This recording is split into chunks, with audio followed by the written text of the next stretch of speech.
Asia কাপের ফাইনালে ভারতীয় মহিলা দল টস জিতে হারমানপ্রীত কৌর ব্যাটিং করার সিদ্ধান্ত নেন। ওপেনিং করতে আসেন শেফালি বর্মা ও স্মৃতি মান্ধানা।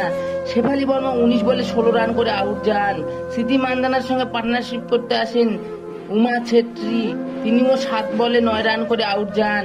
এরপরে ক্যাপ্টেন হারমানপ্রীত কৌর আসেন, তিনিও 11 বলে 11 রান করে আউট হয়ে যান। স্মৃতি মান্ধানা 47 বলে 60 রান করেন, 10টি 4 মারেন। জেমিমা রডরিক্স 16 বলে 29 রান করেন।